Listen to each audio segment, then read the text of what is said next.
Please put your hands together and warmly welcome Mr. Graham Hancock.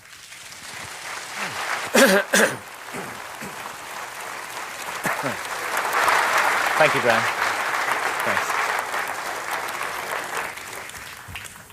Thanks. I've got volume here, have I? Yes. Thank you very much indeed for all being here today. I was just listening to what Graham Birdsall was saying about my past career, and I was thinking how I got into all of this from being a journalist working on The Economist. It actually happened because of repeated visits that I made to Ethiopia, and the claim that Ethiopia makes to possess the lost Ark of the Covenant. This claim was ridiculed by scholars, but as I began to look into it, I found that it rests on very solid foundations, and I ended up writing The Sign and the Seal. And that book, the research on that book, took me to Egypt, because, of course, the origins of the Ark of the Covenant lie in Egypt and in the exodus of the Israelites from Egypt. And when I went to Egypt and began looking into that civilization, I realized that I was confronted by an extraordinary mystery, a mystery that Egyptologists had never satisfactorily explained, or at any rate, if they tried to, their explanations certainly didn't make sense to me. I remember reading a book called Archaic Egypt by Professor Walter Emery, now deceased, but a great authority on his subject. And he drew attention to curious similarities between ancient Sumerian civilization in Mesopotamia and the archaic Egyptian civilization. And while he could find no strong evidence of a direct influence of ancient Egypt on Sumer or of Sumer on ancient Egypt, he found that these similarities couldn't be explained away as coincidence, and he put forward an interesting hypothesis. He asked, what if an earlier unidentified civilization, a remote third-party civilization, had influenced both Egypt and Sumer, passed down a legacy to both of them, and what if the similarities between these two cultures were explained by that remote common influence? And I thought this was a very interesting idea and one worth pursuing further. And in fact, more than anything else, it was that seed planted by Professor Walter Emery that led me to research and write Fingerprints of the Gods. I could not have written that book at all, or indeed developed in the direction that I have developed as a writer and researcher, if it hadn't been for my partner and wife, Santa Faya, whose photographs we're going to be looking at here. She's certainly been the most profound influence on my life. And I did some bad stuff back in the 1980s, which, when I look back on it, I regret it. But we have to live with our mistakes, and I'm very grateful to Santa for putting me right.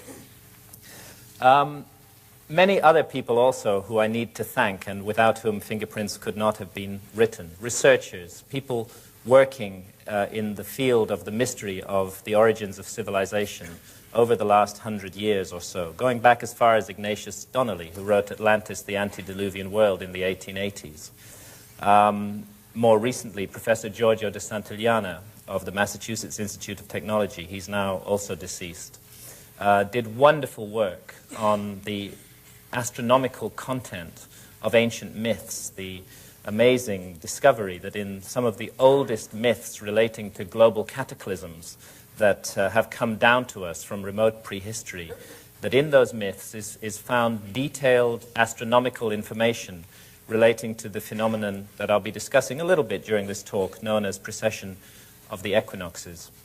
Professor Charles Hapgood, whose Earth crust displacement theory and whose work on ancient maps, again, provides a clue to this lost civilization that exists way back in our past, and I'm quite sure that it does exist. And more recently, Rand and Rose Flemath, who've refined Charles Hapgood's theories of Earth crust displacement.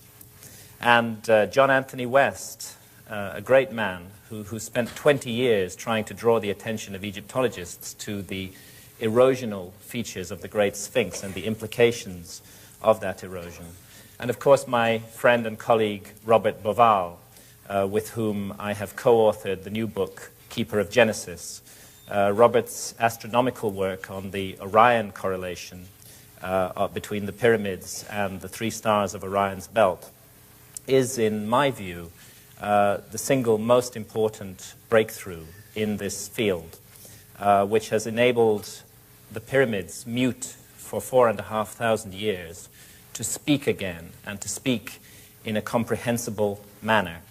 I don't propose in this talk that I'm going to give on fingerprints today to go at all into the astronomical work that Robert and I present in Keeper of Genesis, because Robert will be doing that when he talks about Keeper of Genesis. But take it from me, the astronomy is really the key to this whole mystery. It's a way that some ancient people long ago, far more sophisticated and civilized than our historians would ever give credit for, found a way to communicate with the future, a way to wake up dormant memories in all of us, memories of that great golden age of mankind that is recorded in all our ancient myths. I'll start this talk just by looking at a few similarities, a few connections, bearing in mind what I said about Walter Emery and the theory of a remote third-party civilization. Let's extend that out from just the Middle East, from Egypt and Sumer, and let's look at connections between Egypt and the Americas, similarities that are ignored by scholars but are not explained by them. One issue concerns the face of the Great Sphinx, which we're looking at here.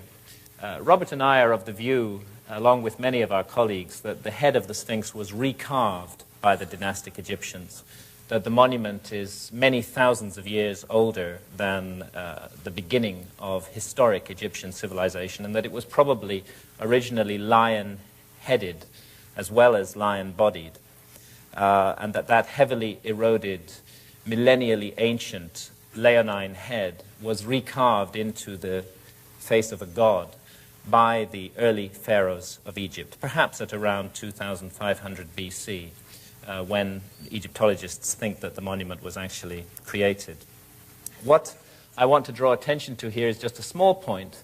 It's pretty clear and well established that we're looking at the face of an African individual here, an African head. And I'd like to compare that with this African head, which is roughly the same size as the head of the Sphinx. It's an enormous piece of sculpture. When you stand beside it, it towers above you, and it weighs about 40 tons. The only problem with this African head is that it doesn't come from Africa at all.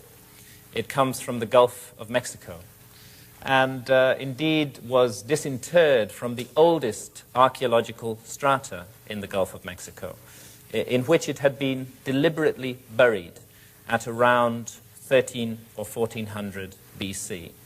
We can say that it was buried then because organic material found alongside it has been carbon dated to that period. But I suspect the scholars may be making a mistake when they attribute this so-called Olmec head, the construction, the carving of the head, to that same period of, say, 1400 BC. It's a mistake in logic to assume that the head dates from the same period as the organic material that was buried with it.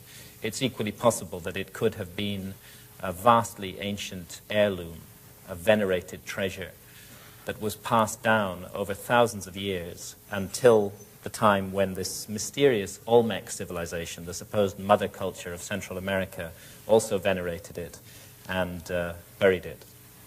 I'm intrigued by the similarities of features between the face of the Sphinx and the face of this head. And by the way, we know nothing at all about the Olmecs. Not a single Olmec skeleton has ever been found. It's just a name that is applied to them. They're one of those mysterious high civilizations of antiquity, the origins of which are quite unknown. This also is an Olmec artifact, whoever the Olmecs were. And again, just on this theme of light similarities, I'd like to draw attention to the headdress that the figure is wearing, and to compare it with this headdress from Egypt. This is a 5th dynasty statue found at Saqqara. And I'm intrigued by the similarity of the headdress, because we're looking at cultures that are not supposed to have been in contact at all. 5th dynasty Egypt in 2300 BC and the Olmecs in 1400 BC, or perhaps much earlier than that. So how do such similarities come about? Is it just a coincidence? Was there a contact between these two areas at that time? Or could we be looking at the influence of a remote third-party civilization? This piece of sculpture is from Uxmal in the Yucatan, and it's associated with the Maya. And as you can see, it's a double feline figure, two pumas or leonine animals back to back. Again, we find a very similar device in ancient Egyptian iconography, two lions back to back, often joined at the hip, two lion sphinxes back to back, as here on this stela that stands between the paws of the sphinx. Let's see if I can get that sharp. They were called the Akeru, the gods of yesterday and today. And this device of placing two felines back to back, again, in my view, is too similar to the device found amongst the Maya to be written off entirely as a coincidence. Here we're looking at a piece of architecture from the Inca area. Let me just try and get this sharp. It's so difficult for me to see with all these lights on me. What I want to draw attention to here is the way that the block wraps around the corner. This is a supposedly Inca wall just north of Cuzco in Peru. And the blocks form a kind of L shape as they wrap around the corner, an unusual architectural device. We find exactly the same method of cornering here in the Valley Temple that stands next door to the Great Sphinx of Giza.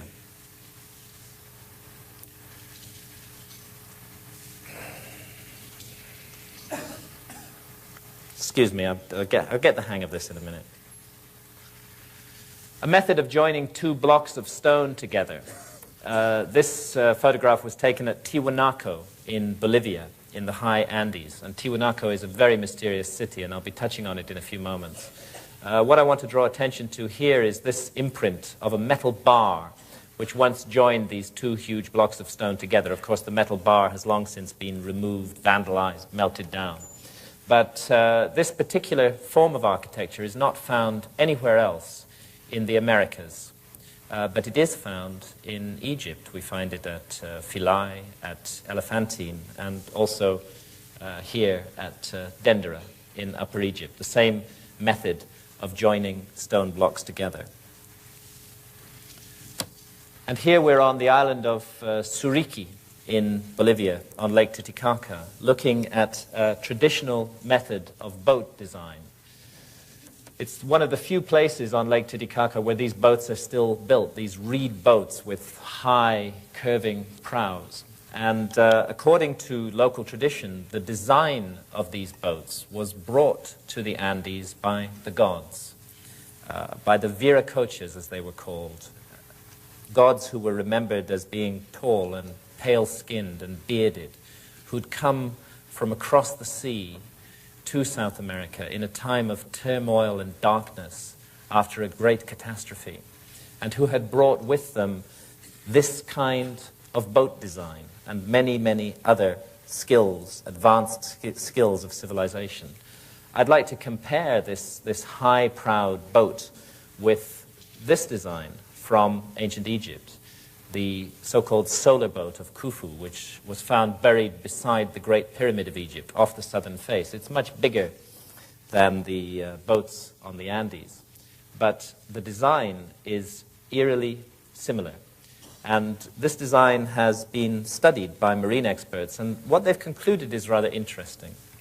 they conclude that although the materials used both in the Egyptian boats and in the Andean boats are not suitable for sailing on the open seas, the design that is incorporated in these boats could only have been evolved by a people with a long and solid tradition of oceanic navigation, people who needed boats that could cut through high waves and breakers. And the suggestion is, could this design be a very ancient legacy that was passed down and received both by the Egyptians and by the peoples of the Andes and expressed in the kind of boats that they made? In both areas, such boats are associated with the gods. The ancient Egyptians called their gods the Niteru, and they said that they had come from a land far away to the south, a land called Ta-Niteru, across vast expanses of ocean. So whoever they may have been, these gods, above all else, were navigators and seafarers. And navigators and seafarers need maps if they're going to sail around the earth. Now this map is a modern map, and I picked it up at the Library of Congress in the United States. It's an azimuthal equidistant projection centered near Cairo. And in common with all modern maps, it incorporates a number of advanced features. It incorporates highly accurate longitudes, and particularly relative longitudes. And it incorporates an advanced map projection. It isn't easy to represent a spherical object, the Earth, on a flat piece of paper, and to do so with a considerable degree of accuracy. And this is a problem that cartography has had to overcome. So we find good map projections which require advanced mathematics and good relative longitudes. Interestingly enough, there's a category of ancient map which also shows these modern features and which doesn't fit with the received view of the development of human history. One of the most famous of these maps is the Piri Reis map. And I'm showing it here because I want to compare the projection of this map with the projection here centered on Cairo. Notice the west coast of Africa and the east coast of South America, and coming down here to the Antarctic Peninsula, tonguing up towards the south of South America. It's that precise projection that we find on this 1513 map. Again, there's the west coast of Africa, the east coast of South America. And coming down here, we find a representation of the northern Antarctic Peninsula. In 1513, when Piri Reis drew the map, Antarctica had not been discovered. In fact, it wasn't discovered until 1818 by our civilization. So there immediately is one anomaly on this map. And another anomaly is the mathematics used in the map projection. And a third anomaly is that it incorporates highly accurate relative longitudes. To do longitudes accurately on maps requires a chronometer, a marine chronometer that will keep accurate time at sea. And again, this was something that our civilization couldn't do until the late 18th century. So this map, fragmentary though it is, appears to incorporate many features that are not supposed to have been known about in 1513. Piri Reis explains why in these texts that he wrote on the map. He was a Turkish admiral, and he wrote these texts on the map. And what they say is that the map is not his own work. It's a work of synthesis. It's based on more than 20 earlier source maps, that he put all these maps together and derived his own map from these. And unfortunately, the source maps that Piri Reis used have not survived.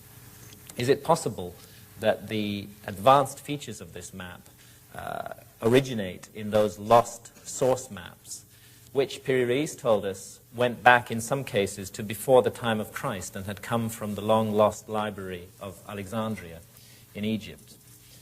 Another strange thing about the appearance of Antarctica on this map, it's been studied by US Air Force cartographers, and their view is that what we're actually seeing there is the subglacial topography of Antarctica. Antarctica as it looks underneath the ice that now covers it. And this raises the question, how long has Antarctica been covered with the 2-mile thick ice cap that we now presently see on it. Such questions would be irrelevant if there were no other maps in this category. If the Piri-Reis map stood alone, the most sensible thing to do would be to dismiss it as a coincidence.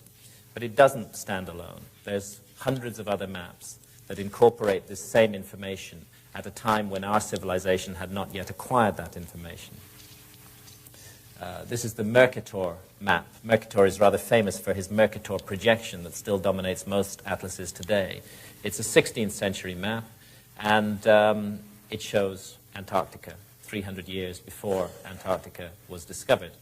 And again, it's based on earlier source maps, and again, it incorporates accurate relative longitudes. So also the Orontius Phineus map that we're looking at here, another 16th century map. Mercator includes it in one of his atlases. And here we see Antarctica looking a little bit different, with mountains clearly visible along the coast and rivers running down from those mountains in places where great glaciers are known to run today. It looks on this map as though Antarctica is partially deglaciated. The center of the continent appears to be featureless and ice-covered, but the coast is showing these unglaciated features. What might that mean? This is a map by Philippe Bouache, an 18th century geographer, still a good 100 years before the discovery of Antarctica. And it shows the continent as a kind of archipelago, two major land masses divided by a clear waterway running between them. I wonder where he got that idea from. There's a redrawing of the Mercator map and the Orontius Phineus map and the Bouache map. And here to the right, based on seismic surveys conducted in International Geophysical Year in 1958, is a view of what Antarctica actually looks like that now covers it. We're looking at the subglacial landscape of Antarctica here. And while I wouldn't claim for a moment that the Bouache map is a perfectly accurate representation of the subglacial topography of Antarctica, I think it's much too close to the reality to be dismissed entirely. I think that much more research needs to be done into these anomalous early maps and into the source maps that they rely upon for their information, because we just may be looking at the faint fingerprints of a lost civilization, of a navigating, seafaring civilization that explored and mapped the entire globe long before what we call history began. The issue of the glaciation of Antarctica is a controversial one, and most scholars would say that it has been covered with ice in the form that we see it today for several millions of years. But there is some contradictory evidence, deep-sea cores which bring up soils from the ocean bed, which suggest that rivers carrying fine-grained sediments were indeed running down off the coastline of Antarctica until about 10,000 years ago. Maybe that's the period we should be looking at. Maybe something happened in the world around then that we don't fully understand. And in my view, this whole mystery is intimately connected to the mystery of the last ice age and what an ice age is and why the last ice age came suddenly and traumatically to an end at around 12 or 14,000 years ago. You have ice sheets, 6 million square miles of ice covering northern Europe, 2 miles thick, as far south as London. You have a similar mass of ice covering much of North America, as far south as the Mississippi Delta, almost into the tropics. This ice is stable for 100,000 years. And then suddenly, almost in the blink of an eye, it all melts. Within just 1,000 or 2,000 years, it's all gone. Sea levels have gone up by 400 feet around the world, and hundreds of animal species have been rendered extinct. No complete explanation for why the last ice age came so suddenly and dramatically to an end has ever been offered by orthodox scholarship. There are clear correlations with astronomical events, including, interestingly, the precession of the equinoxes, which I'll be talking about later. Interestingly, because many of the ancient myths of global cataclysm that I've analyzed in Fingerprints of the Gods incorporate precise information on precession. It's almost as though they're trying to tell us that there's a connection between precession and the ending of ice ages. And lo and behold, we've known for the last 20 years that there is a connection between precession and the end of ice ages. It's a correlation. We don't know what causes this ending of the ice age. I think that this is the period that should be looked at by scholars. This is the period that deserves much more detailed research than it's had. A period in which something awful happened to the Earth, something that brought about a dramatic, tumultuous change, a period in which the face of the Earth was almost literally wiped clean, and a period in which it's perfectly possible, perfectly reasonable to suppose that a high human civilization could have been almost entirely obliterated, leaving only a few survivors and only a few traces of itself for us to wonder at in later times.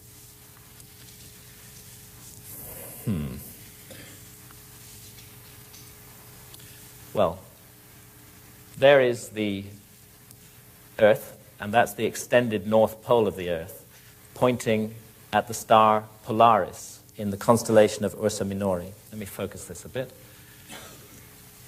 That is our pole star in the present time, because of the phenomenon of precession, which causes the Earth to wobble very, very slowly in a cycle of 25,920 years. The pole star gradually changes. It will not always be Polaris, and it has not always been Polaris. But it's a very slow change, about 1 degree every 72 years, not noticeable in a human lifetime. It also affects the positions of all the other stars in the star field. And if you can establish that a monument is aligned astronomically or incorporates astronomical symbolism, it's possible to use precession to date that monument. And we think that the ancients who left their fingerprints around the world used the phenomenon of precession as a deliberate way of communicating information about themselves to the future. And I'll be touching on that a little bit in this talk, and Robert will be doing so much more in the talk on Keeper of Genesis that he'll be giving after me.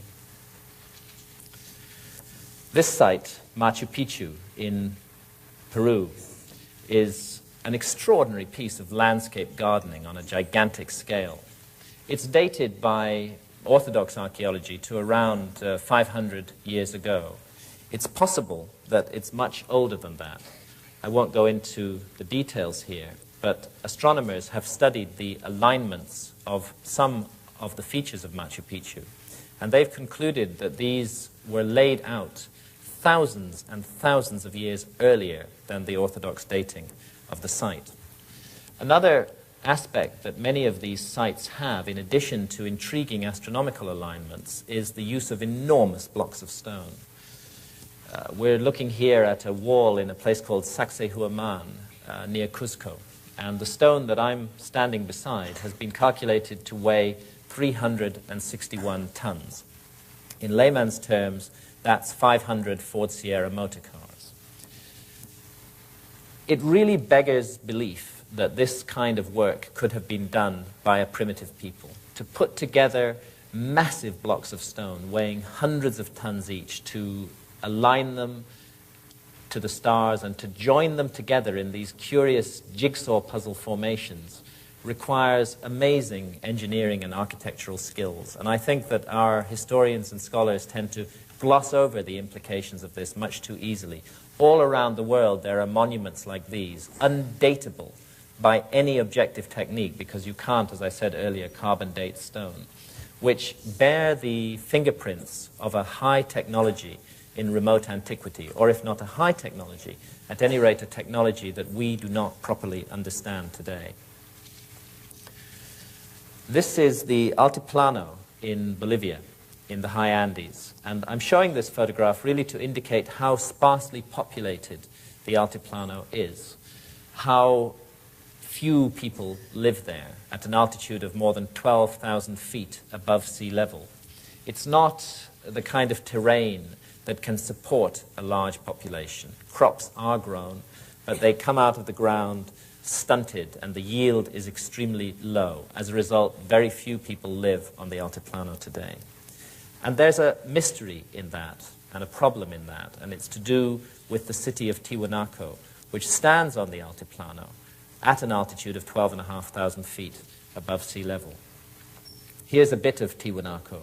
This is the piece of Tiwanaku that's called the Pumapunku, and it consists of absolutely enormous blocks of stone. I mean, they're just unimaginably large.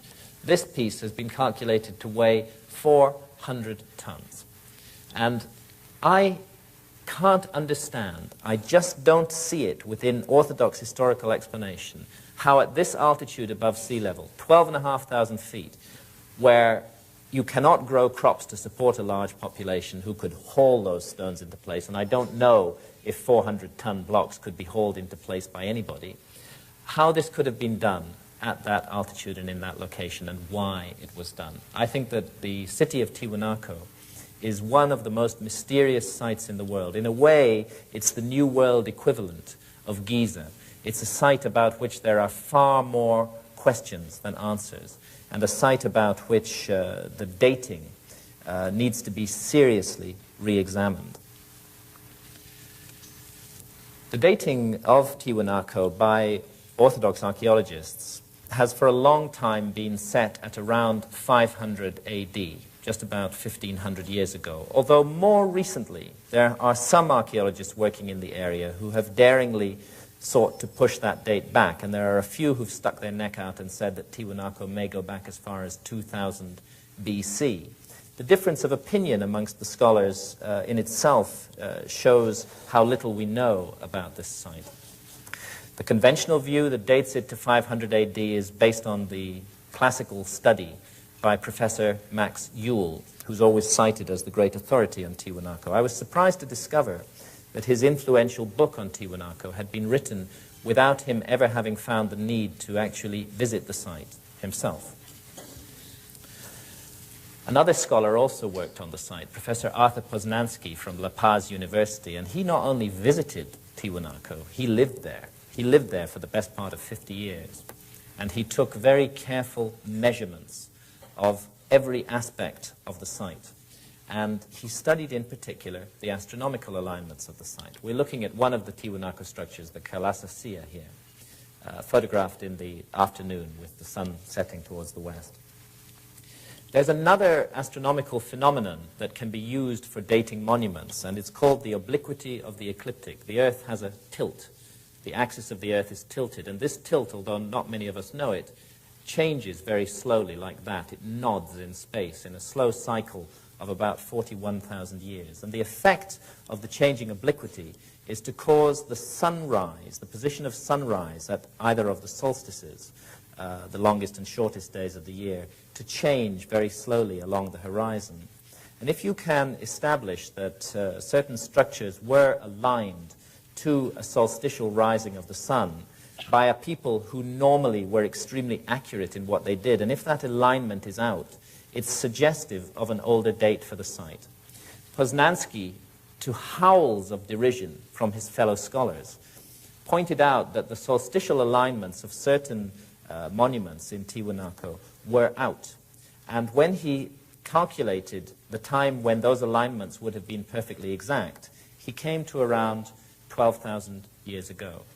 And he suggested daringly that Tiwanaku might be the oldest city in the world, that it might originally have been laid out and aligned to the solstitial risings of the sun 12,000 or more years ago. Of course, his view is not accepted. It's universally ridiculed by our scholars. And yet there are aspects of the Tiwanaku site which strongly support the notion that it's extremely ancient. One of them is this monument, known as the Gateway of the Sun. All these names that are given to structures at Tiwanaku are entirely arbitrary because we know nothing about the people who built Tiwanaku. When the Spanish first arrived in the Andes, they asked the Incas, "Did you build these monuments?" And the Incas laughed. They said, "No way, we didn't build these monuments. These monuments were built thousands of years ago by the gods." Well, such ideas are considered to be whimsy by our scholars, and yet they may not be whimsy. let's have a look on the reverse of the Gateway of the Sun. And what I want to draw attention to here is this feature, this frieze that is carved on the reverse of the Gateway of the Sun, and this particular aspect of it here. I don't think I'm hallucinating. I think that I'm looking at two large ears, two eyes, a trunk, and two tusks. In other words, I think that I'm looking at the face of some sort of elephant. If I am looking at the face of some sort of elephant, then there's a real problem with the dating of this site, because there have not been any elephant-like creatures in the New World for a very long time. In fact, you have to go back to around 10,000 BC, around 12,000 years ago, to find a creature that fits that bill. And that creature, here's a biological reconstruction drawing of it, was called Cuvier. It was one of those great Ice Age mammals that became extinct suddenly and dramatically at the end of the last Ice Age. Could we be looking at a drawing, a carving of Cuvier done from life long before history began? And here, another ancient piece of stone from Tiwanaku. Very faded, very worn down. But let's trace out this figure that appears on it. There's the two hind legs, the two front legs, the open mouth, the uplifted snout, the ears, the curved back, and the tail of an apparently unidentifiable species of mammal. It doesn't look anything like any animal that runs around in the Andes today. But it does look very like an extinct mammal, and that mammal was called Toxodon. There's a biological reconstruction drawing of Toxodon. And Toxodon, like Cuvier, became extinct at around 12,000 years ago, and prior to that had been found plentifully in the area of Tiwanaku. With these kind of carvings and the astronomical dating done by Poznański, I think there's a prima facie case for a complete re-examination of what Tiwanaku might really be and how old it might be and what it might mean. And there is other evidence that points in that direction as well. We're looking at Lake Titicaca here and at one of those reed boats. And Lake Titicaca today is 12 miles away and 100 feet lower than Tiwanaku. And yet, even Orthodox archaeologists agree that Tiwanaku was built originally as a port on the shores of Lake Titicaca. There's massive harbor constructions to be found at Tiwanaku, and there's really no doubt that it was built as a port. So the question is, how long does it take a lake like Lake Titicaca to recede in depth by 100 feet and 12 miles away from the edge of the city of Tiwanaku? I discussed this problem with geologists from the British Geological Survey working in that area. Oddly enough, they didn't know about Tiwanaku, but they did know about Lake Titicaca. And they told me that that amount of recession of that particular lake would have taken at least 10,000 years. So another science, geology, is pointing to a far greater antiquity for the city of Tiwanaku than is accepted by our scholars today. Finally, from Tiwanaku, I want to draw attention to this figure.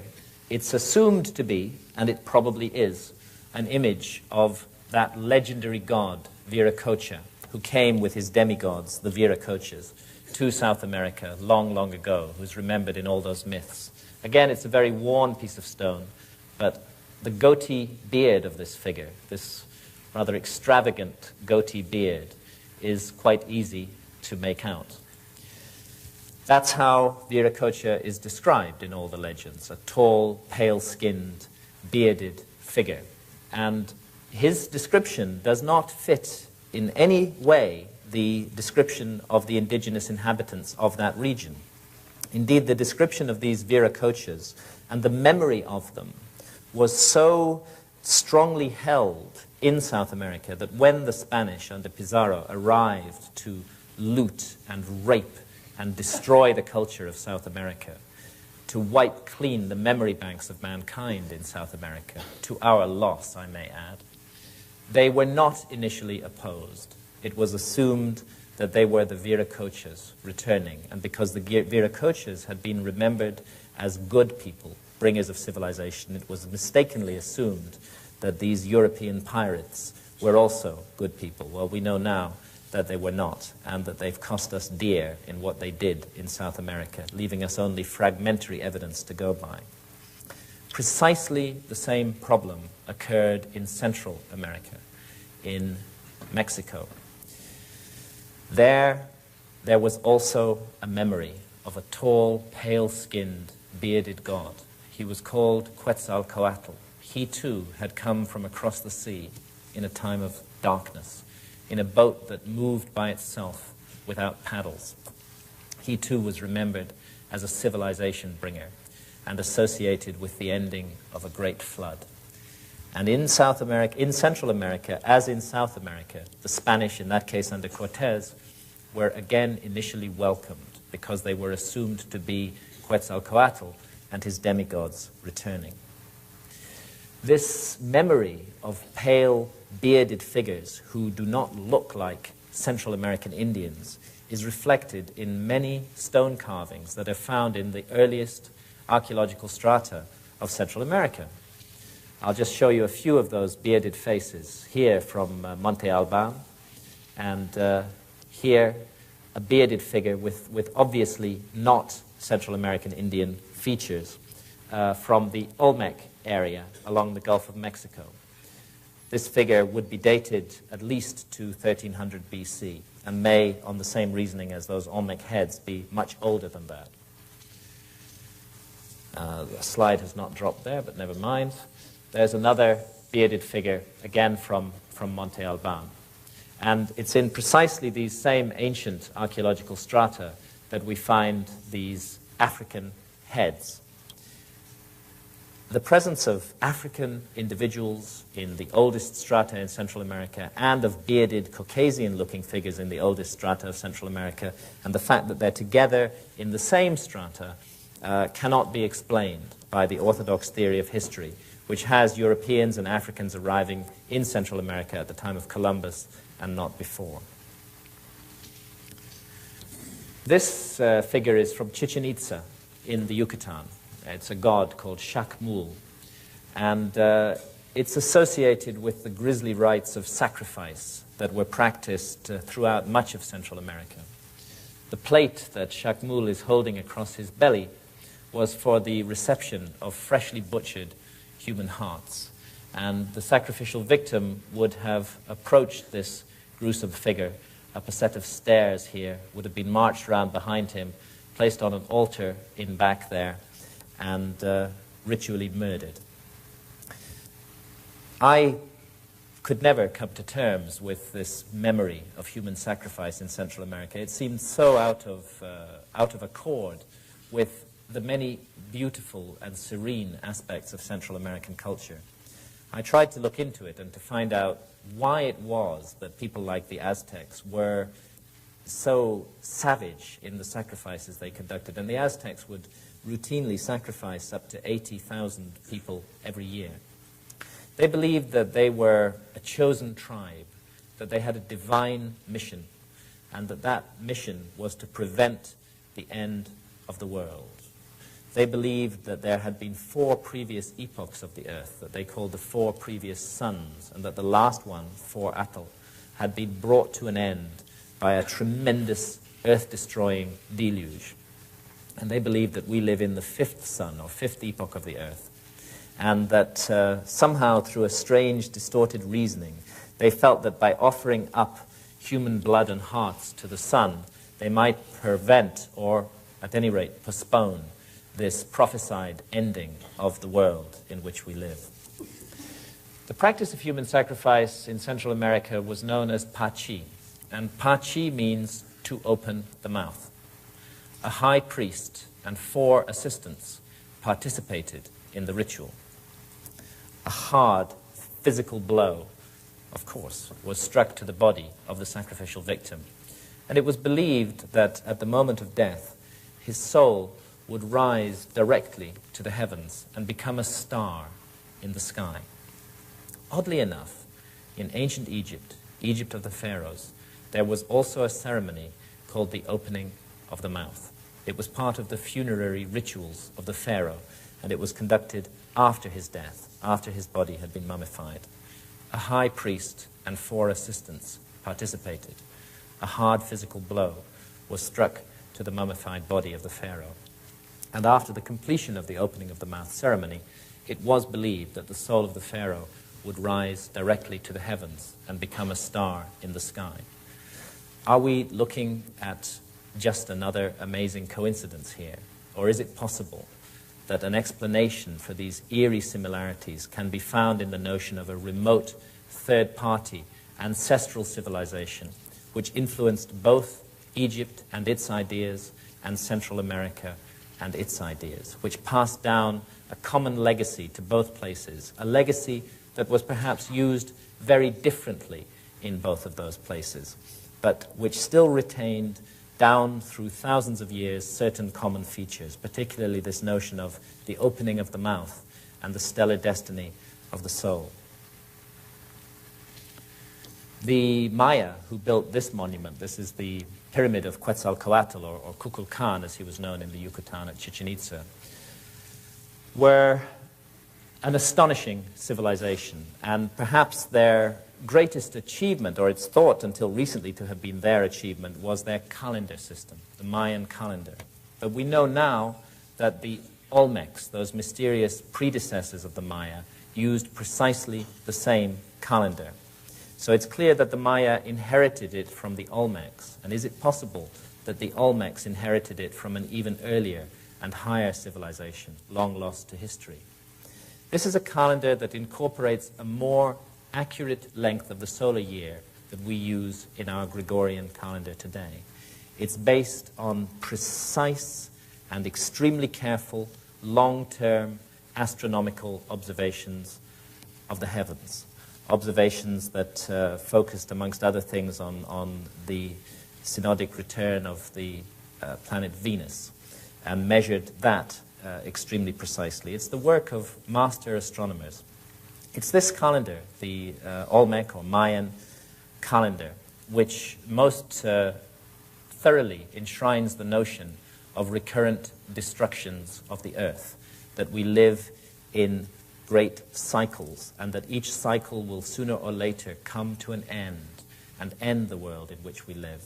And like the Aztecs, the Maya believed that there had been 4 previous epochs of the earth, and that we still live in the 5th epoch, the 5th sun. But unlike the Aztecs, the Maya, through their calendar, were able to calculate exactly when the 5th epoch of the earth would come to an end. When we translate their calendar into our calendar, we find that they're telling us that all civilization will be ended by a great movement of the earth on the 23rd of December, 2012 AD. I promise that I'm not running up and down Oxford Street in a sandwich board, crying that the end of the world is nigh. I sincerely hope that the end of the world is not nigh. I would like my children and all our children to have a bright and happy future in this garden of experience that we call the earth, and the opportunity to learn and to grow and to face challenges just as we have all done. But I don't think that we should write off the warnings that have come down to us from the past as though they certainly have no meaning, because these warnings have come down to us from wise people, people whose origins we really do not understand. And I'd just like to mention in passing that all of these warnings also say something else. They say that the destruction of the world is not entirely an act of God or nature, that in some mysterious manner we ourselves are always involved in it. We ourselves, through our actions, through our cruelty, through our materialism, play a role in the destruction of our environment. And when I look around the world today at the force of evil that is rampant in the world, the destruction, the murder of children, the cruelty, the awful things that human beings do to each other, using one another, as though they're just objects, I can't help getting an eerie shiver of apprehension at that Mayan prophecy that the end of our civilization may indeed come before too long. Maybe it's not too late. Maybe we can do something about it. Maybe we can wake up to the spiritual desert that we've created on this planet and look to who and what we really are. And if we're going to do that, I'm convinced we have to go back to the ancient wisdom and listen to the voices of the past and listen to that accumulated experience and knowledge of mankind that we so blithely write off just because we imagine that we're the apex and pinnacle of creation. If civilizations rise and fall, if mankind has climbed more than once to the pinnacle that we've reached today, then all of this is entirely possible. The people who made this monument had an amazing knowledge of astronomy, because this monument is what's called an equinoctial marker. Every year on the spring equinox, the figure of a gigantic feathered serpent is seen to undulate up and down this stairway for a little bit over 3 hours. It's an illusion of light and shadow, a trick. But it's a trick that is achieved by the precise geodetic positioning of this monument. These were a people who had observed the heavens very, very closely and who had a science of positioning monuments on the ground so that they would signal particular moments of the year. No mean feat, and not something that we should regard as the work of primitives. We're looking at the great city of Teotihuacan in Mexico, just 35 miles from Mexico City Airport. Richard Hoagland, in his talk earlier on, referred repeatedly to the importance of latitude 19.5 degrees north. Perhaps it should come as no surprise that Teotihuacan stands on latitude 19.5 degrees north. It's an extraordinary and mysterious place. Very little is known about it. It's thought to be about 2,000 years old. It was already vastly ancient when the Aztecs came across it, overgrown and in ruins, and they, attaching to a thread of ancient tradition, gave it the name Teotihuacan. And Teotihuacan means the place where men became gods. Somehow there's a suggestion that these pyramids, the Pyramid of the Sun here and the Pyramid of the Moon, as they're arbitrarily called, were connected or involved in a process that led to the spiritualization of human beings. And hold that thought, because precisely the same idea is connected to the pyramids of Egypt, of far-off Egypt. Mexican tourists looking down the so-called Way of the Dead from the Pyramid of the Moon at the Pyramid of the Sun in Teotihuacan. The Way of the Dead has recently been researched by archaeoastronomers, and they've concluded that it's a terrestrial diagram of the Milky Way, that it represents the Milky Way on the ground. Also interesting because in the ancient Egyptian system of ideas, as Robert will be explaining in much more detail later, the River Nile was seen as the terrestrial counterpart of the Milky Way, the winding waterway in the sky. And a closer look at the Pyramid of the Sun. Its base is almost identical in length to the base of the Great Pyramid of Egypt, but its height is a little bit shorter. But both monuments have a number of things in common in addition to their pyramidal shape. And what they have most in common is the mathematical value pi. Pi is a little bit over 3.14. And it's the formula that we need to use in order to calculate the circumference of any circle or sphere from its radius. If we know the radius of a circle, all we have to do is multiply it by 2 pi, and we'll get a precise printout of the circumference of that circle. In this case, if you take the height of the Pyramid of the Sun and multiply it by 4 pi, you get an exact printout of the perimeter of the base, which is odd because the Central American peoples are not supposed to have had any knowledge of such abstruse mathematical ideas as pi. Pi is attributed by our scholars to the Greeks. The discovery of pi is attributed to the Greeks, and the Central Americans and the Egyptians are not supposed to have had any knowledge of this kind of mathematics.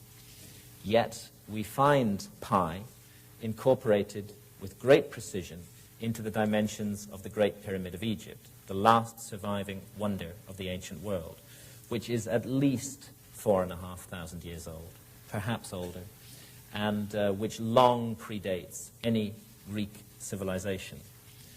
Egyptologists don't dispute that pi is found in this monument, and it's found in precisely the ratio that we need to calculate the circumference of a sphere from its radius. If you take the height of the Great Pyramid and multiply it by 2 pi, you get an exact printout of the perimeter of the base. The Egyptological theory on this is that it happened by accident, that the Egyptians or whoever built the pyramid incorporated pi in it by accident. It was just one of those things. And in Egyptological theory, it has to be an accident because they cannot accept that the pyramid builders had knowledge of advanced mathematics. I do not think it's an accident, and nor do any of my colleagues working in this field. And one of the reasons that we don't think it's an accident is to do with this phenomenon of precession, the wobble on the axis of the Earth that I've mentioned to you already, which takes place at a very precise rate. I'm going to need to explain this in a little bit of detail, involves some numbers. When you take the height of the Great Pyramid and multiply it by a particular value, by 43,200, you get an exact printout of the polar radius of the Earth. And when you take the base perimeter of the Great Pyramid and multiply it by that same value, 43,200, you get a printout of the equatorial circumference of the Earth. We think that one of the many functions of this monument was to serve as a mathematical scale model of the northern hemisphere of the Earth. And the reason that we think that is the scale used. This monument, to use one of Richard Hoagland's phrases, knows where it is on the planet. It knows what it is. I'll try and explain why. There are 4 key moments, astronomically speaking, in the year. The winter solstice, when the north pole of the Earth points most directly away from the sun. The summer solstice, the longest day, when the north pole points most directly towards the sun. And the 2 equinoxes, spring and autumn, when the Earth in its orbit lies broadside on to the sun.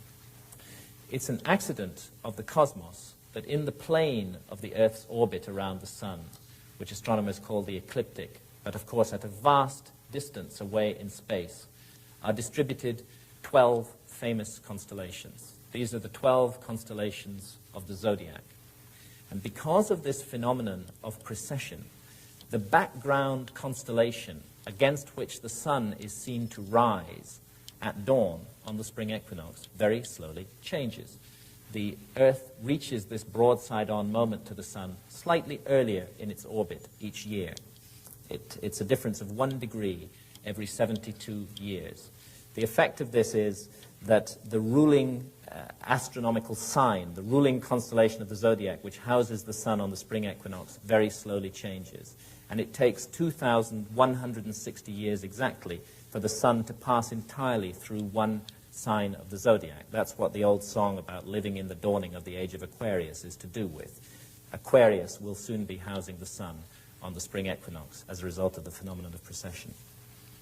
Now, if you take 2,160 and multiply it by 20, you get 43,200, which is the scale used in the pyramid-Earth ratio. And we think that it was very deliberately used to signal what this monument is, one of its functions.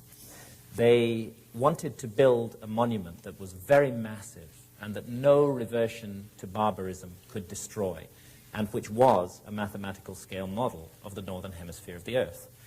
They needed a scale on these criteria somewhere between 1 to 40,000 and 1 to 50,000.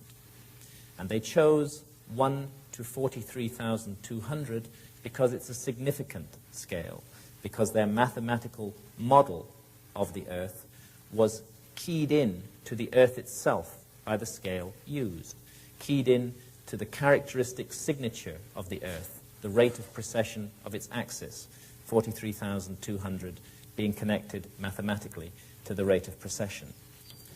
The intention was that in a future time, an astronomically literate civilization would be able to work out the cleverness that went into the design of this monument What those ancient pyramid builders did not reckon with was that the site would be monopolized for 150 years by a group of intellectual barbarians called Egyptologists, who cannot accept under any circumstances that any intelligent behavior of this sort could have been connected to the last surviving wonder of the ancient world.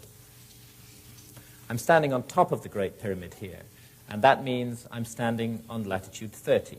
The Great Pyramid stands precisely 1/3 of the way between the equator and the North Pole. Egyptologists know this, but again, they regard it as an accident. So many accidents are called for by their theory of history that I think it's time we seriously questioned that theory and stopped blindly accepting it. This monument weighs 6 million tons. 6 million tons. And its sides are perfectly oriented to the cardinal directions. The north face of the Great Pyramid faces directly towards the North Pole of the Earth. The deviation is just 3/60ths of a single degree. By the way, the deviation of the meridian building of the Greenwich Observatory in London is 9/60ths of a degree. This monument is more precisely aligned to true north than the Greenwich Observatory in London. This monument is the work of master astronomers and master engineers, master surveyors, a work of brilliance and genius, a work that we should all stand before in awe, not with any certainties, but with open minds and open hearts.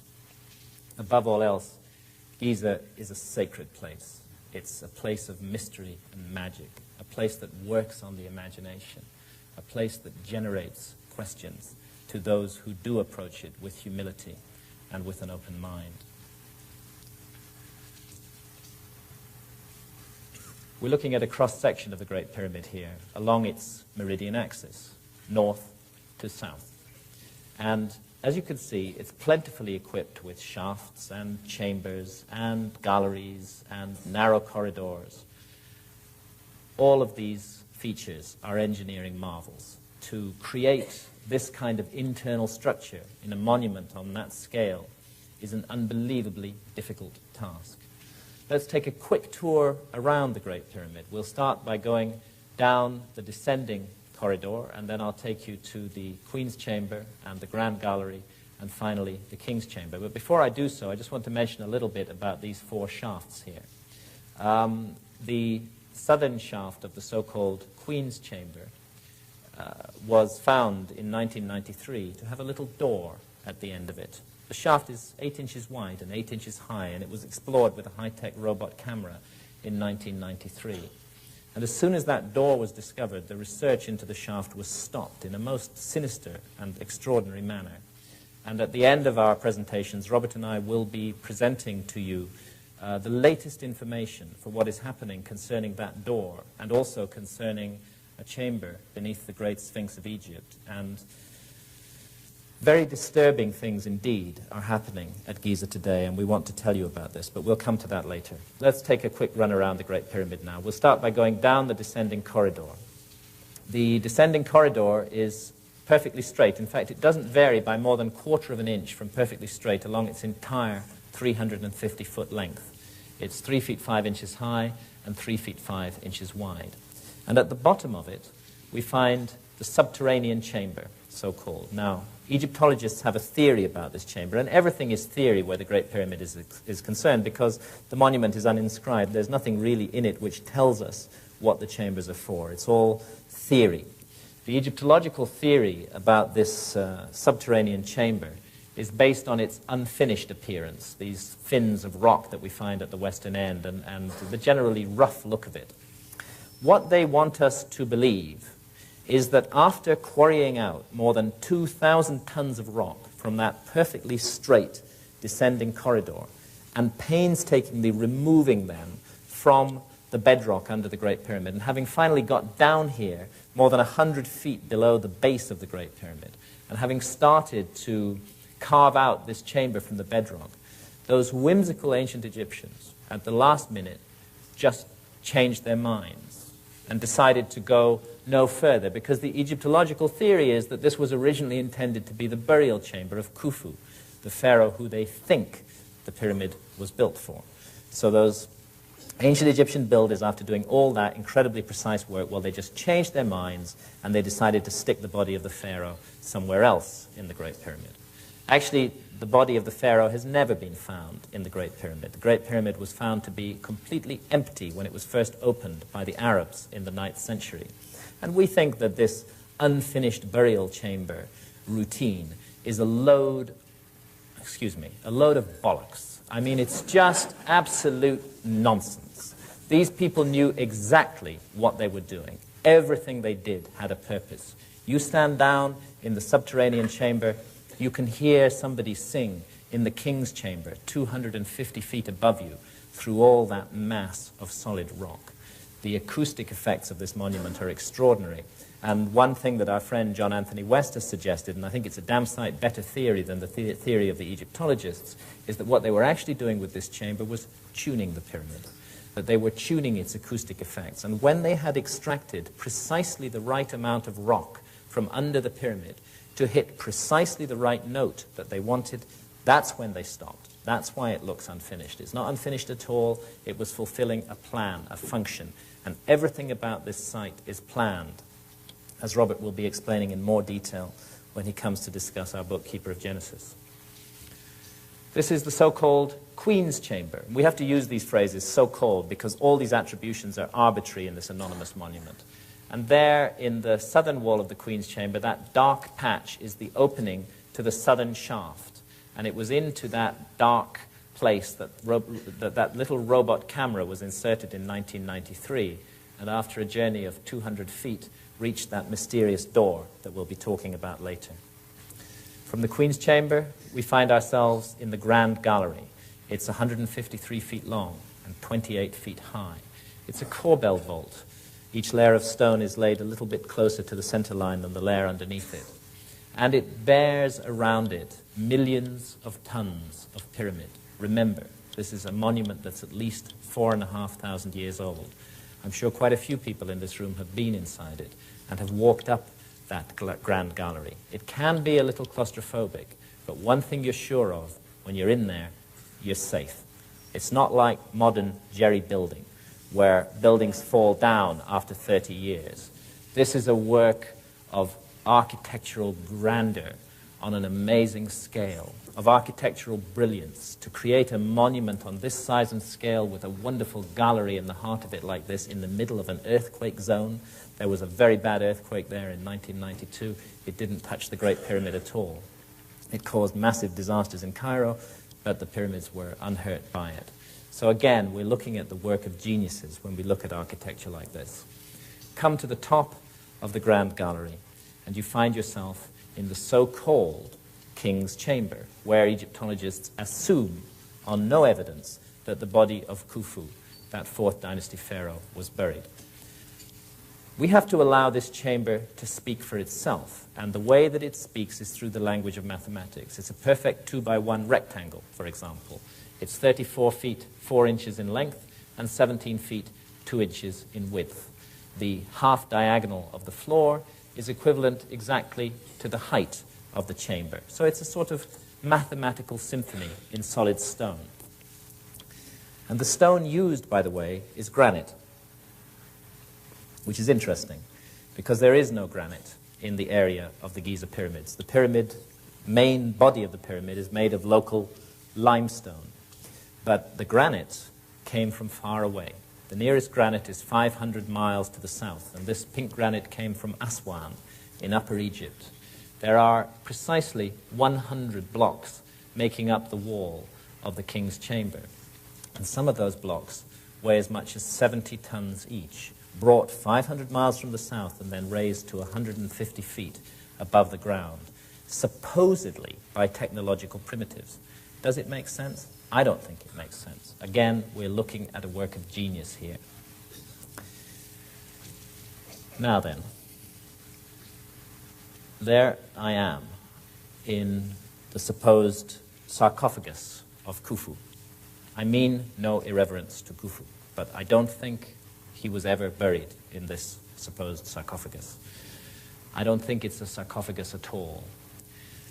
Robert and I have studied the meaning and the purpose of the pyramids in great depth in our new book, Keeper of Genesis. And we think, and there's a great deal of evidence for it, that whatever else they were, these monuments were used by many pharaohs in an amazing initiation ceremony that cultivated the power of knowledge in their minds and the spiritual dimension of their lives. And everything suggests that this plain granite box at the western end of that anonymous chamber high up in the body of the Great Pyramid was the culminating point of this initiation ceremony, when the pharaoh sought in his mind to go beyond death, to reach out for the life of millions of years that is spoken of in the ancient Egyptian texts. What I actually want to draw attention to here is the way that this box was made. Granite is a very hard stone, as many of us are aware. And anybody who's ever worked stone will know that you cannot cut granite with copper tools. And the ancient Egyptians of the Pyramid Age are supposed to have just become familiar with copper. More interestingly than that, it's become clear that this box and many other granite artifacts like it were not made by using abrasive drills, by using abrasion, sand, to gradually wear away the granite. They were made with tubular drills, a drill in the form of a tube which cut down into the granite, and then the drill core was knocked out with a hammer, and then another tubular drill was brought down beside it, another drill core was created, that was knocked out, and so on and so forth. The first real study of this was done by a great Egyptologist, Flinders Petrie, at the turn of the century, and he found many granite drill cores lying around Giza and at other sites in Egypt, and he did a close examination of these drill cores. You can learn a lot from a drill core because the tooth marks of the drill are still embedded in it. And what he learnt really disturbed him, because this was a man with a very orthodox conclusion about the origins and nature of Egyptian civilization. And yet he couldn't explain this. When he analyzed the cut marks in those drill cores, he found that these tubular drills had been descending into the granite with a pressure of more than 2 tons being applied to them from above. Now, how do you do that with copper into granite? How do you apply a 2-ton pressure without the whole mechanism buckling and failing to do the job? It just can't be explained in the orthodox view of history. A colleague of ours, Chris Dunn, who's a machine tool maker from Danville Metal Stamp in the United States, has been re-examining these drill cores quite recently. And he's come to an astounding conclusion, which I'll simply report to you without going further than that. His analysis of the cut marks suggests that whatever drills these people were using were cutting into the granite 500 times faster than modern power drills. I prefer the opinion of a machine toolmaker to the opinion of an Egyptologist when it comes to drilling matters, and I think Chris Dunn's views on this deserve further consideration. This is the so-called burial chamber of Menkaura, the third of the supposed 3 pharaohs who built the 3 great pyramids at Giza. The pyramid of Menkaura is the smallest of the 3 great pyramids, although it's still well over 200 feet tall. If we are to follow Egyptological logic, then we must conclude that this chamber was built by a certain B. Wilson. That this is not the pyramid of Menkaura, it's the pyramid of B. Wilson. And the reason that we have to conclude that is because they apply that logic to the single piece of writing that was found inside the Great Pyramid of Egypt. Above the king's chamber, there are 4 so-called relieving chambers, and in those some graffiti was found, very crudely daubed graffiti. And some of that graffiti bears the name Khufu, and also another name, Khnum Khufu. And like drowning men leaping at straws, Egyptologists have concluded that because that graffiti is there, it means that the Great Pyramid was built by Khufu. I don't think that a little piece of graffiti in a chamber hidden away inside the Great Pyramid is a very solid piece of evidence to attribute such an important monument to a particular pharaoh. As a matter of fact, those graffiti may well have been a forgery. But even if they, by the original discoverer, Howard Vyse, but even if they aren't forgeries, it's just not enough for us to attribute the monument to Khufu on the basis of such slim evidence. Where B. Wilson wrote his name, we see a curved roof. It's a sort of barrel vault. And these are granite blocks that form the ceiling, and they were hollowed out from underneath. It doesn't look very prepossessing, but when you get above it, you begin to realize the construction problems that were involved in making this roof. There I am on the top end of those ceiling beams. This is how they look above. And I want to make clear there's no way that these blocks were lowered down from above, because this is an entirely subterranean chamber. And the only way it can be reached is through a long corridor system that finally culminates in the chamber. So all of these blocks were brought in through that long corridor system. They weigh 20 tons each. And as you can see, there's hardly room for me to crouch in the area where they've been placed. There just isn't enough room to position blocks of that size and weight in the way that we see them there. So again, like it or not, we're looking at the evidence of a building technology that we don't understand. And quite often, when we go to Giza, we pass by things like this without realizing what they really mean. If I can get it into focus, we're looking down on the Great Sphinx of Egypt from the side of the Great Pyramid. The Great Sphinx, as Robert will explain, faces perfectly due east. It's oriented precisely to due east. And it was made by cutting it out of solid bedrock. It's 240 feet long and 70 feet high, and it was carved out of solid bedrock. The core body was isolated by removing this trench of rock around it, and those rocks that were cut away from the core body were then sawn up into blocks, and those blocks were erected in front of the Sphinx in these two so-called temples, the Valley Temple and the Sphinx Temple. They're also entirely anonymous monuments, like the Sphinx, and actually, to be honest, we don't really know what their function is. But the interesting thing is the size of the blocks used in making those structures. We're looking at a side view of the Valley Temple here. And you can see the problem. These blocks of stone weigh 200 tons each, and there's hundreds of them. And they were put into position at the same time that the Sphinx was made. I'll be briefly outlining later on the geological evidence, which indicates that the Sphinx may be at least 12,000 years old. Since we know that this temple was made at the same time as the Sphinx, if it is 12,000 years old, and the astronomical evidence that Robert will be covering also corroborates that, then it means that 12,000 years ago, there were people on this planet who had the ability to lift and manipulate 200-ton blocks of stone. And this is a serious problem for the orthodox view of history, because 12,000 years ago, we were supposed to have been in an extremely primitive stage, living in caves. There's one other place in Egypt where you find these bare stone anonymous monuments using vast blocks, very similar to those of the Valley Temples. And this is the Osirion in Upper Egypt, near Abydos. It lies at a level 50 feet below surrounding temples. But because there is a temple of Seti I nearby, albeit 50 feet above it, archaeologists have deduced with their characteristic brilliance that this amazing structure must have been made by Seti I. There's no evidence for that. On the contrary, all the evidence suggests that it belongs to the same category of architecture as those mysterious temples at Giza, and that it may be as old as they are, that we may be looking at a 12,000-year-old monument here. And that's why it's interesting that it was always called the Osirion. It was associated with Osiris, with the high god Osiris, who the ancient Egyptians remembered as having come to their country in a remote period that they called Zeptepi, the first time, thousands of years before history began, bringing the gifts of civilization with him.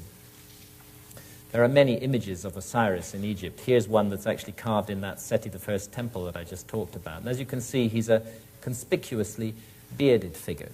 In fact, Osiris and the symbolism of Osiris has much in common, and I've gone into this in some depth in Fingerprints of the Gods, with the symbolism of Viracocha and of Quetzalcoatl. My bet is, in all these figures, we're looking at memories of the survivors of a great lost civilization who settled in various parts of the world and whose mission was to keep the light of their knowledge burning and to find a way over millennia of barbarism to pass that knowledge down to the future, perhaps even to our own time, perhaps even to us today. As I said, Osiris was remembered by the ancient Egyptians as having come in the first time, long before history began. You talk to Egyptologists about Egyptian history, and they will tell you that they know far more about the history of Egypt than the ancient Egyptians did themselves. This arrogant statement has been made in print by several Egyptologists. And yet, the Egyptological chronology of ancient Egypt is based entirely on ancient Egyptian records, records such as these. This is the king list of Pharaoh Seti I at Abydos, and he's showing his young son, Ramesses II, a list of all the kings of Egypt who'd ruled before their time, together with the lengths of their reigns. And the notion that we have of 30 dynasties of Egyptian pharaohs is based on this king list and on other king lists like these. On the opposite wall of the same temple is another list, which again is matched by many other lists that the ancient Egyptians passed down. And this is a list of a mysterious group of beings called the Shemsu Hor, the followers of Horus, who were believed by the ancient Egyptians to have ruled in Egypt for thousands of years before the first pharaoh of the first dynasty took the throne. The followers of Horus, who retained a memory of the divine origins of their civilization, whose mission was to pass that memory down to the future, and who were attributed by the ancient Egyptians themselves as the guardians of the wisdom legacy that ancient Egypt inherited. These references to the first time, to the followers of Horus, to this remote prehistoric period when the gods came to Egypt, are found again and again in the oldest scriptures of mankind, carved on the walls here of a 5th dynasty pyramid, the Pyramid of Unas at Saqqara. These are called the pyramid texts, and they were compiled roughly in the epoch of 2500 to 2300 BC. They contain repeated references to this mysterious period, the first time. And I'll leave it to Robert, in his talk on our book, Keeper of Genesis, to really bring out what the first time means. It's difficult to see in this light, but on the ceiling of this chamber there are hundreds of stars, and the pyramid texts are full of references to the stars and to the heavens, very precise and very specific references. What we think is that astronomy can be used to arrive at a precise date for the first time, as Robert will be showing you. Astronomy relating to these monuments on this profoundly astronomically aligned site. This photograph was taken at the winter solstice with the sun overhead the pyramid of Menkaura. And just a little bit on the Sphinx. When we say the word Sphinx, we're actually speaking the ancient Egyptian language, because Sphinx is a corruption through Greek of the ancient Egyptian phrase Sheshep Ankh. And Sheshep Ankh means living image, living image. But the question is, whose living image does the Sphinx represent? Egyptologists think they know the answer to this question. And their theory about who the Sphinx represents and about the age of the Sphinx, their opinion on this matter, is falsely presented as fact in all our textbooks and all our encyclopedias. You look up the Sphinx of Egypt in the Encyclopedia Britannica or any other text of that nature, and you'll be told, without any question mark over the matter, that it was built by the pharaoh Khafre in his own image in around 2500 BC. And yet, the Great Sphinx, like the pyramids, is an entirely anonymous monument, and since it's carved from raw stone, we have no objective way of dating it.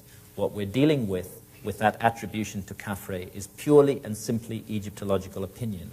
And as Robert and I have gone on with our work into Giza and into the monuments of Giza, we have come to trust Egyptological opinion on these matters less and less. In fact, we don't think that the Egyptological opinion on these matters is right at all. We think the Egyptologists have got it totally and utterly wrong.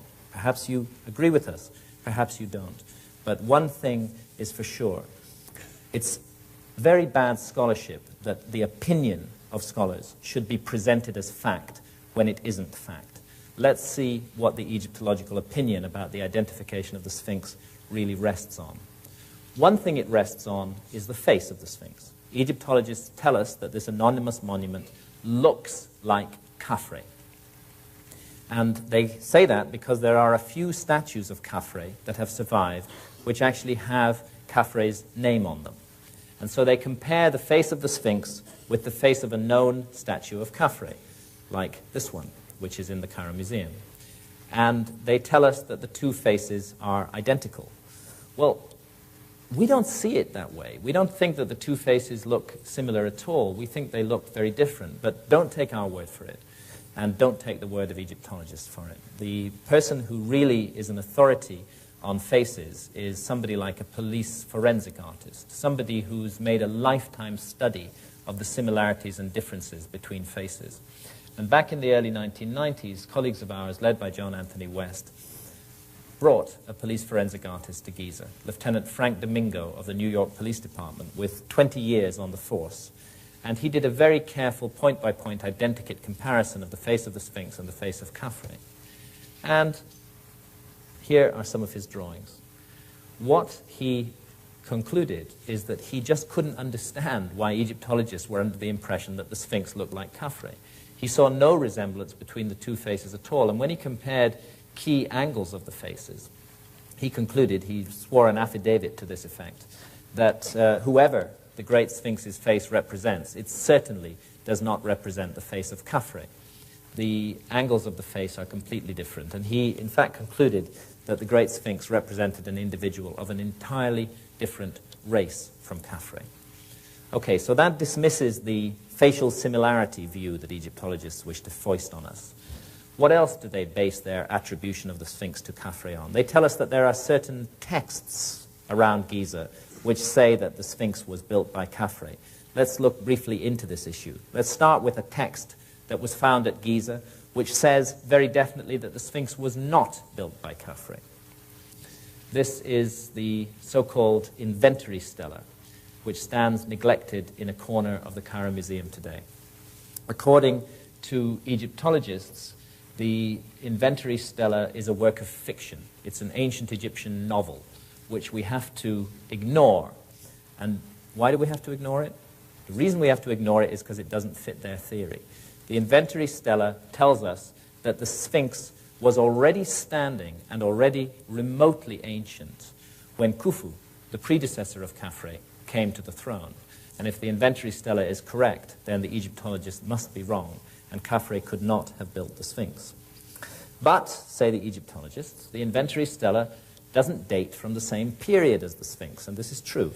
The inventory stela dates from about 1,200 years after the orthodox dating for the Sphinx. The orthodox dating for the Sphinx is 2,500 BC, and this stela belongs to the period of 1,200 BC, or perhaps a little bit later. They say, since it's not contemporary with the Sphinx, we don't need to pay attention to it.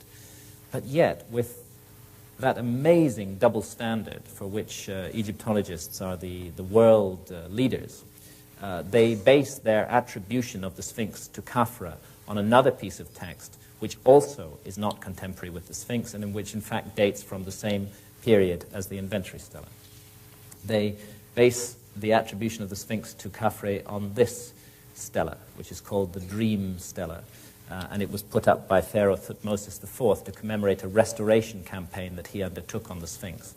And on this stela, amongst many other interesting texts which Robert will review, there is one single syllable, Kaf. And because of that single syllable and nothing else, the monument is attributed to Khafre by Egyptologists. They wish us to believe that Thutmose was telling us that Khafre had built the Sphinx, that he was commemorating the building of the Sphinx by Khafre. He might equally well have been telling us that Khafre was an earlier restorer of the Sphinx, or he might not have been referring to Khafre at all, because it's just a single syllable Kaf. So, on such flimsy foundations, perhaps the most important monument of the ancient world has been attributed for the last century or so to a particular pharaoh in a particular epoch. We think that it's vastly, vastly older than that. And I'm not going to go into the details of that. Robert will give all the details in his talk on Keeper of Genesis.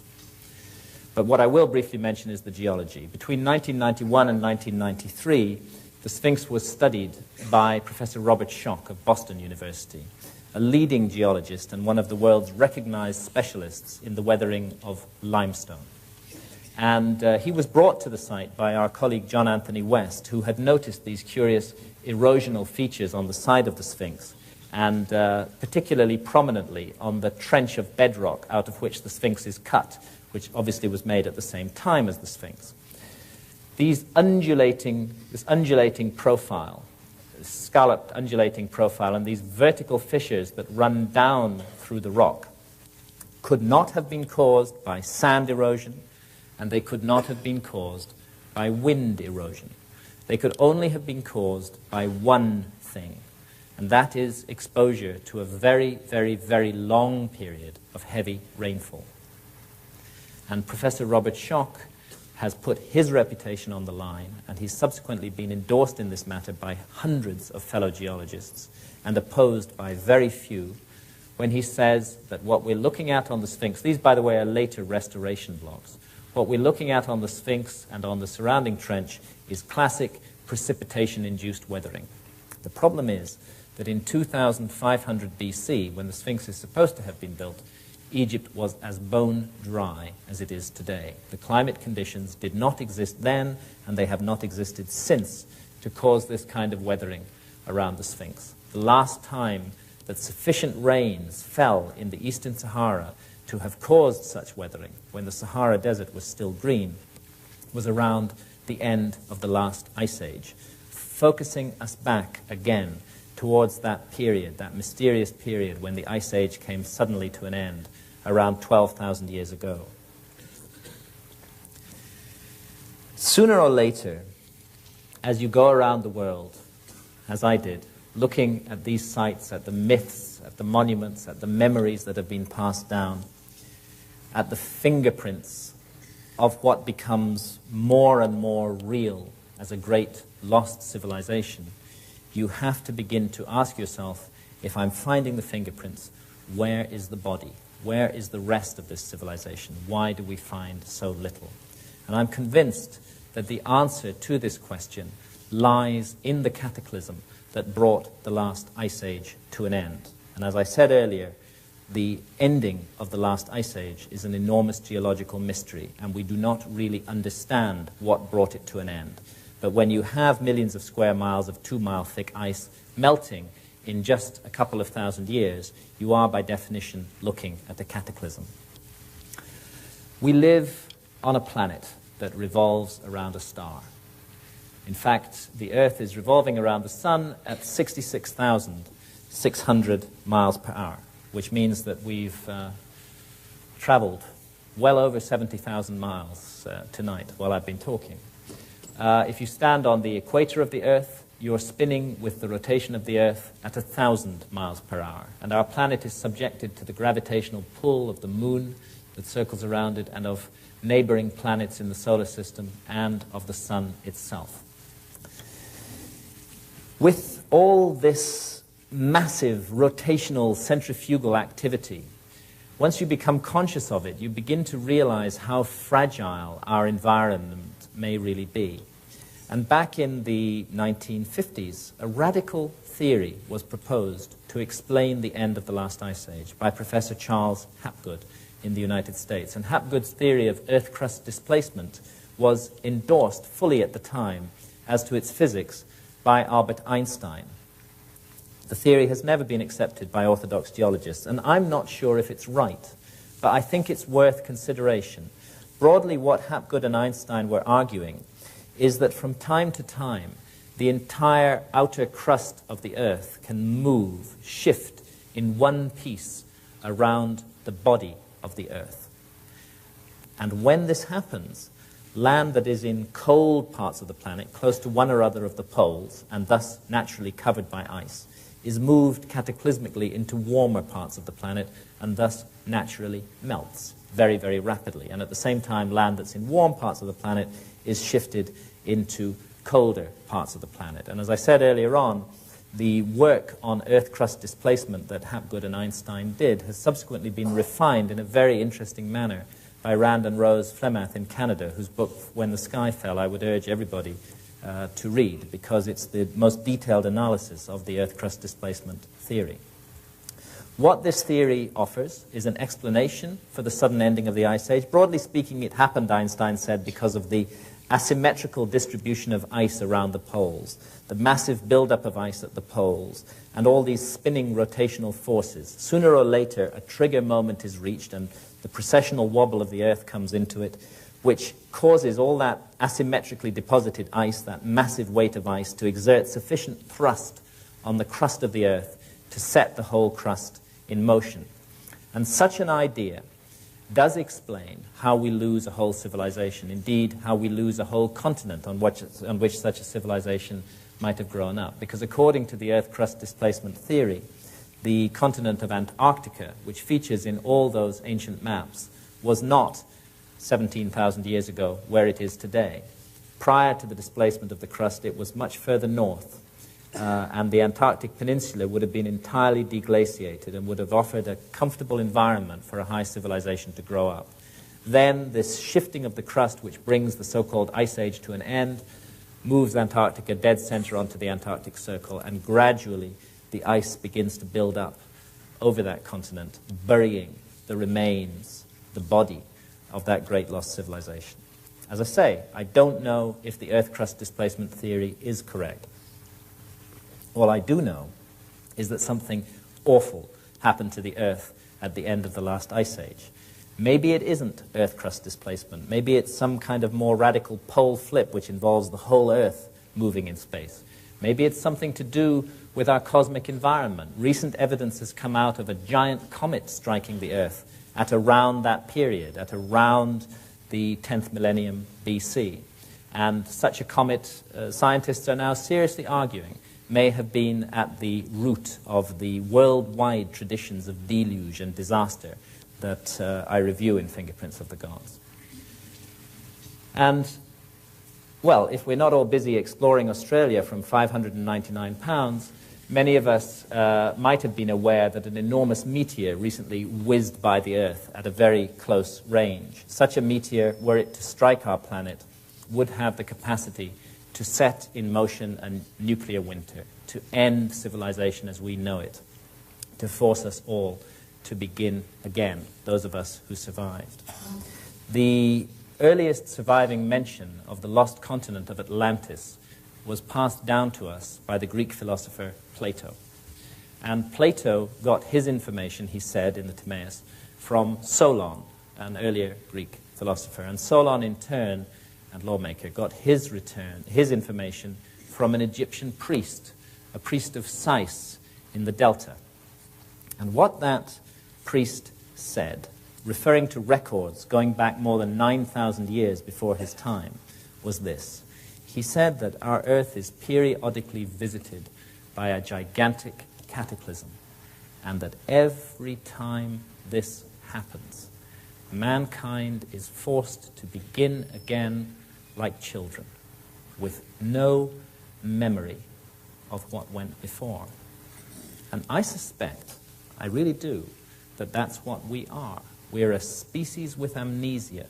We're children who've forgotten our own parents. But those parents who were destroyed in that great cataclysm at the end of the last Ice Age, I'm now certain that some of them did survive, and that they settled in places like the high Andes, and most prominently of all in Giza, where the three great pyramids and the great Sphinx stand.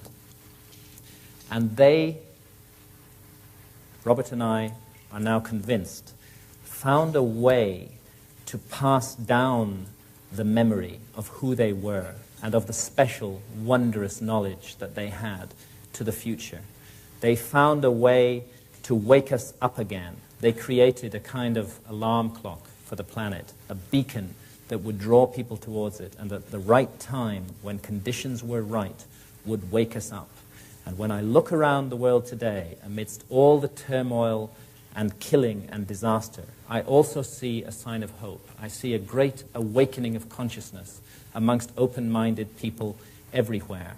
I think that ancient beacon is working. I think the message that it has sent down the ages is beginning to come through loud and clear. And what Robert and I have tried to do in Keeper of Genesis is get to grips with the beginning of that message. Thank you very much indeed.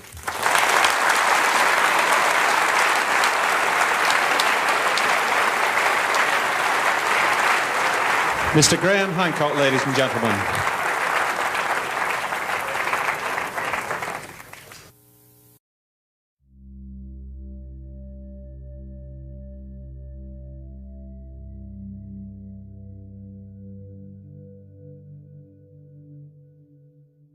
Clear that our society today, and speaking broadly of Western industrial society, including, of course, countries that aren't in the West, like Japan, but that are basically attached to a very similar model, values highly a particular kind of consciousness. Our society values alert, problem-solving consciousness, and it devalues all other states of consciousness. Today, if you want to insult somebody, you call them a dreamer. In ancient times, dreaming was considered to be a very positive state of consciousness from which we might learn something of great value. Any kind of consciousness that is not related to the production or consumption of material goods is stigmatized in our society today. Of course, we accept drunkenness. We allow people some brief respite from the material grind. They may annihilate their consciousness for a few hours with large quantities of alcohol, and that's perfectly allowed because it doesn't really challenge the basic model that the only good consciousness is alert, problem-solving consciousness. It's almost seen as a kind of temporary relief from that, so that we can come back and be even more alert and problem-oriented afterwards. So a society that subscribes to that model is a society that is going to condemn states of consciousness that have nothing to do with the alert problem-solving mentality, but have to do with the exploration, dare I say it, of non-physical realms. Once we admit the notion of non-physical realms, then our commitment to the physical world and to physical reality starts to be undermined slightly. And it's easy to see why people in powerful positions in our society would not wish that to happen and would feel threatened by it. And if you go back to the 1960s, when there was a tremendous upsurge of exploration of psychedelics, I would say that the huge backlash that followed that had to do with a fear on the part of the powers that be, that if enough people went into those realms and those experiences, the very fabric of the society we have today would be picked apart, and most importantly, those in power at the top would not be in power at the top anymore. And I personally think that's what the so-called war on drugs is all about. It's all about maintaining the status quo, the hierarchy, the power structures of the society that we have today. And I actually do think that if a much greater number of people had intense experiences in altered states of consciousness, that it would definitely change our society, and it would unpick the power structures in our society. So in a sense, those in positions of power are right about that. Their power base would be threatened. But in terms of the long story of human evolution, this could be the best possible thing. If you look at the disastrous, horrendous state that the world is in today, based entirely on this deification of the alert, problem-solving state of consciousness, maybe it's time we had a change, and maybe we need powerful plant allies in order to make that change. Maybe we don't have the resources just within ourselves in order to do that. Now, of course, the accepted, established religions also have an investment in denying people access to altered states of consciousness. Because the moment that you have direct contact with spirit realms, if that's what they are, that's the moment you don't need the priest anymore. You don't need the church. You don't need that whole structure, because you can explore those experiences for yourself. Now, to my mind, nothing could be more liberating than exploring those experiences for yourself. We do not need the church. We do not need the structure that has been built up over the last 2,000 years. The time has come to to change that. But I can understand why those who have a vested interest in those power structures feel very threatened by altered states. So you wouldn't just have to change the religious framework, you'd have to change the whole ethic of society before such experiences were encouraged and nurtured and valued by society. But it's a circular process, because the more people who have those experiences, the more society will change.